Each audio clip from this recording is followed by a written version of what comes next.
വിദേശ ജോലി വാഗ്ദാനം ചെയ്ത് ചില റിക്രൂട്ടിംഗ് ഏജൻസികൾ നടത്തുന്ന തട്ടിപ്പുകളെക്കുറിച്ചുള്ള റിപ്പോർട്ടർ വാർത്താ പരമ്പര ഇന്നു മുതൽ തട്ടിപ്പിൻ്റെ റിക്രൂട്ട്മെന്റ്.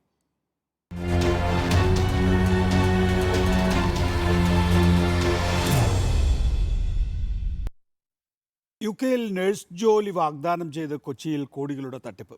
കടവന്ത്രയിൽ പ്രവർത്തിക്കുന്ന സ്പേസ് ഇന്റർനാഷണൽ എന്ന സ്ഥാപനം സ്പോൺസർഷിപ്പ് സർട്ടിഫിക്കറ്റ് ഉണ്ടാക്കിയതിൻ്റെ പേരിൽ 26 പേർക്ക് 10 വർഷത്തെ യാത്രാവിലക്ക് ഏർപ്പെടുത്തി.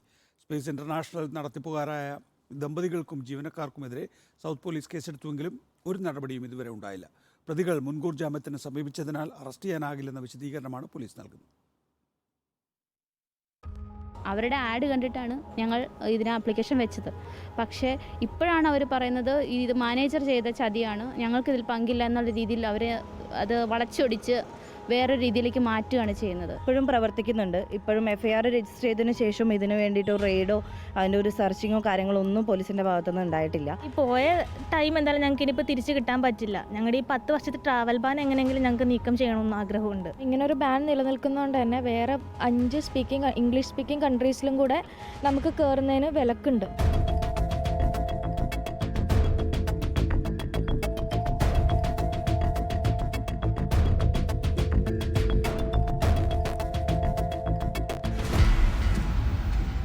ജോലി വാഗ്ദാനം ചെയ്ത് ലക്ഷങ്ങൾ തട്ടിയത് മാത്രമല്ല ഇവർ ചെയ്ത ക്രൂരത. 22 നഴ്സുമാർക്ക് UK-യിലേക്ക് 10 വർഷം പോകാൻ കഴിയാത്ത വിധം ട്രാവൽ ബാൻ ഏർപ്പെടുത്തിയതാണ് ഏറെ ഞെട്ടിക്കുന്നത്.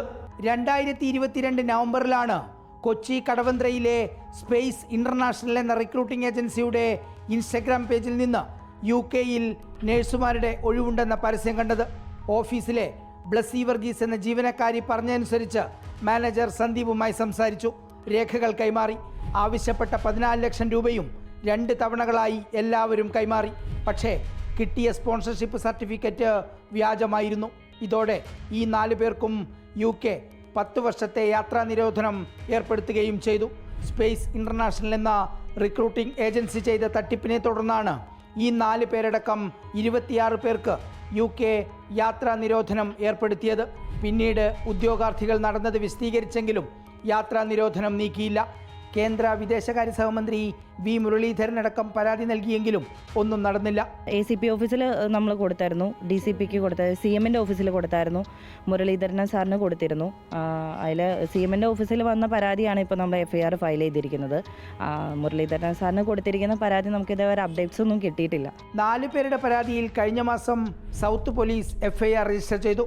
ലൈസൻസ് ഉടമയും തിരുവനന്തപുരം സ്വദേശിയുമായ രജനി, ഭർത്താവും സ്ഥാപന നടത്തിപ്പുകാരനുമായ ശ്രീപ്രസാദ്, മാനേജർ സന്ദീപ്, ജീവനക്കാരി ബ്ലസ്സി വർഗീസ് എന്നിവർക്കെതിരെയാണ് കേസ്. പക്ഷേ ഒന്നും സംഭവിച്ചില്ല. 32 കുട്ടികളിൽ നിന്നും ഏതാണ്ട് 15 ലക്ഷത്തോളം രൂപ UK-യിൽ കെയർ അസിസ്റ്റൻ്റ് എന്ന ജോലിക്ക് വാഗ്ദാനം ചെയ്തുകൊണ്ട് സ്പേസ് ഇന്റർനാഷണൽ എന്ന ഏജൻസി 2022 ഏകദേശം 1 വർഷവും 1 മാസത്തിന് മുമ്പ് നടത്തിയ വൻ തട്ടിപ്പിൻ്റെ ഒരു അധ്യായമാണ് ഈ കേസിലൂടെ വെളിവാക്കപ്പെടുന്നത്. സ്പേസ് ഇന്റർനാഷണൽ എന്ന റിക്രൂട്ടിംഗ് ഏജൻസി ഇപ്പോഴും തിരുവനന്തപുരത്തും പാലക്കാട്ടും കൊച്ചി കടവന്ത്രയിലും യഥേഷ്ടം പ്രവർത്തിക്കുകയാണ്. കോടികളുടെ തട്ടിപ്പ് നടത്തിയിട്ടും എങ്ങനെയാണ് സ്പേസ് ഇന്റർനാഷണൽ എന്ന സ്ഥാപനത്തിന് കേരളത്തിൽ പ്രവർത്തിക്കാൻ കഴിയുന്നത്? ആരാണ് ഇവരെ സംരക്ഷിക്കുന്നത്? Reporter TV Prasad, in reporter, Kochi. TV Prasad ഈ നിയമന തട്ടിപ്പിൻ്റെ ഒരു കേന്ദ്രമാണ് എല്ലാ കാലഘട്ടത്തിലും കൊച്ചി. പുതിയ സാഹചര്യം എങ്ങനെയാണ് TV പ്രസാദ്? നികേഷ്, ഇതിലൊരു പ്രധാനപ്പെട്ട കാര്യമുള്ളത് ഇതൊരു സാധാരണ വിസ തട്ടിപ്പല്ല എന്നുള്ളതാണ്. ഒരുപാട് വിസ തട്ടിപ്പിൽ കുടുങ്ങിയ വാർത്ത നമ്മൾ കേൾക്കാറുണ്ട്. പക്ഷേ ഇതിലുള്ളൊരു പ്രധാനപ്പെട്ട പ്രശ്നം വിസ അടക്കം ചെയ്യുന്നതിന് വേണ്ടിയുള്ള പ്രോസസ്സ് ചെയ്തു. ചെന്നൈയിലും ബാംഗ്ലൂരിലൊക്കെ പോയി നടപടികൾ പൂർത്തിയാക്കി, രേഖകൾ കൈമാറി, ബയോമെട്രിക് എല്ലാം ചെയ്തു. അപ്പോഴാണ് അറിയുന്നത് അവർ ഇഷ്യൂ ചെയ്ത സ്പോൺസർ സർട്ടിഫിക്കറ്റ് വ്യാജമായിരുന്നു എന്നുള്ളത്. സ്പോൺസർ സർട്ടിഫിക്കറ്റ് വ്യാജമായതോടുകൂടി ഈ കുട്ടികൾക്കെല്ലാം യാത്ര ചെയ്യാനുള്ള വിലക്കുണ്ടായി എന്നുള്ളതാണ് ഇതിലെ ഏറെ ഗൗരവമുള്ള കാര്യം. മാത്രമല്ല ഒരു തവണ ഇവർ UK എംബസിയുമായി ബന്ധപ്പെടുകയും അവർക്ക് ഉണ്ടായ വിഷയങ്ങൾ അവതരിപ്പിക്കുക ചെയ്തിട്ട് കൂടി അവരുടെ ട്രാവൽ ബാൻ നീക്കിയില്ല എന്നുള്ളിടത്താണ് ഇതിന്റെ ഗൗരവമുണ്ടാകുന്നത്.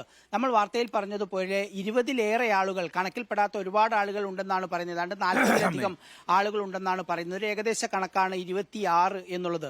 ഈ 26 പേർക്കാണ് ഇപ്പോൾ ട്രാവൽ ബാൻ ഉണ്ടായിരിക്കുന്നത്. മാത്രമല്ല ഓരോ ആളിൽ നിന്നും 14 ലക്ഷം വീതമാണ് എടുത്തത്. ഇതിലുള്ളൊരു പ്രധാനപ്പെട്ട പ്രശ്നം, പോലീസിൽ പരാതി കൊടുത്താൽ പണം തിരിച്ചു കിട്ടില്ല എന്നുള്ളത് കൊണ്ടാണ് എന്ന ഒരു ബോധ്യം ഇവർക്കുണ്ട് എന്നുള്ളതാണ് ഇതിൽ നിന്ന് മനസ്സിലാക്കാൻ കഴിയുന്നത്. അതായത് കഴിഞ്ഞ വർഷം തന്നെ ഇവർ സൗത്ത് പോലീസിനെ സമീപിച്ചെങ്കിലും അന്ന് സൗത്ത് പോലീസ് ഇവരെ മടക്കി അയക്കുകയായിരുന്നു, കേസ് കൊടുത്താൽ പണം തിരിച്ചു കിട്ടില്ല എന്നുള്ളത് കൊണ്ട്. അതുകൊണ്ടാണ് ഈ ഒരു വർഷം ഇവർ ഈ കേസ് കൊടുക്കുന്നതിന് വേണ്ടി കാത്തുനിന്നത്. ഇപ്പോൾ ഈ 4 പേരുടെ ഒരു ജീവിതമാണ് നമ്മൾ പറയുന്നതെങ്കിൽ ഇത് കൂടാതെ മറ്റൊരു FIR കൂടി സൗത്ത് പോലീസ് സ്റ്റേഷനിൽ ഉണ്ട് എന്നുള്ളതാണ്.